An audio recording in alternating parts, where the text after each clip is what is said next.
জান্নাতের ব্যক্তি যখন ঘুম পারবে, ঘুম পাড়ার সময় দেখবে ডান পাশে একজন ফেরেশতা, বাম পাশে একজন ফেরেশতা, পায়ের বগলে একজন ফেরেশতা, মাথার বগলে একজন ফেরেশতা। জান্নাতি মেহমান কবর থেকে বলবে, ভাই তোমরা কে? এবার ফেরেশতা বলবে, ডান পাশে ফেরেশতা বলবে, আমি তোমার কোরআন তেলাওয়াতের আমল, সুবহানাল্লাহ। বাম পাশে ফেরেশতা বলবে, আমি তোমার সুন্নাতের আমল। মাথার কাছে ফেরেশতা বলবে, আমি তোমার নামাজ পড়ার আমল। এবার ওই পায়ের কাছে যে ফেরেশতা বসে আসে, সে ফেরেশতা বলবেন, আমি তোমার রোজার আমল। তোমার টেনশন নাই, তোমার পেরেশানি নাই।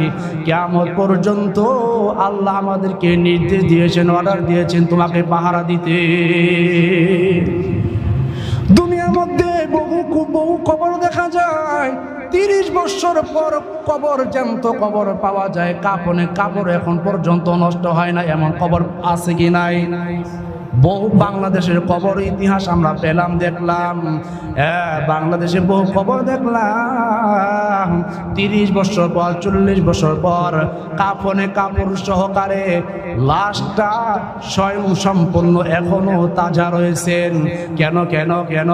এই বান্দার জীবনে নাফরমানি করি নাই, এই বান্দা জীবনে আল্লাহকে বেজার করার নাই, রাসূলের সুন্নতের উপর আঘাত করার নাই, আল্লাহর বিধানকে সে সব সময় মেনে নিয়েছেন।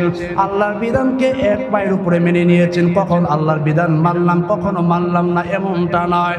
আল্লাহর বিধান আল্লাহর বান্দারা কখনো এক মুহূর্তে ছাড়তে রাজি নয়। ইমাম আবু হানিফা রাহমাতুল্লাহি আলাইহি মসজিদের মধ্যে গেলেন এশারের নামাজ পড়ার জন্য। এশারের নামাজ পড়ে দেখতেছেন ইমাম সাহেব, ইজা জুলজিলাতিল আরদু জিলজালাহা, কিয়ামতের আলোচ্য বিষয় কোরআন তেলাওয়াত করতেছেন। এবার দিনের ভিতরে জালজালা শুরু হয়ে গেল ইমাম আবু হানিফা নামাজের মধ্যে কান্না করতেছে, অঝরে কান্না করতেছেন। ইমাম সাহেব বলতেছেন, ইজা জুলজিলাতিল আরদু জিলজালাহা, কিয়ামতের আলোচ্য বিষয় বয়ান, কিয়ামতের আলোচ্য বিষয় কোরআন তেলাওয়াত করতেছেন। এবার তার ভিতরে পেরেশানি হয়ে গেল, হায় রে, এখন যদি কিয়ামত হয়ে যায়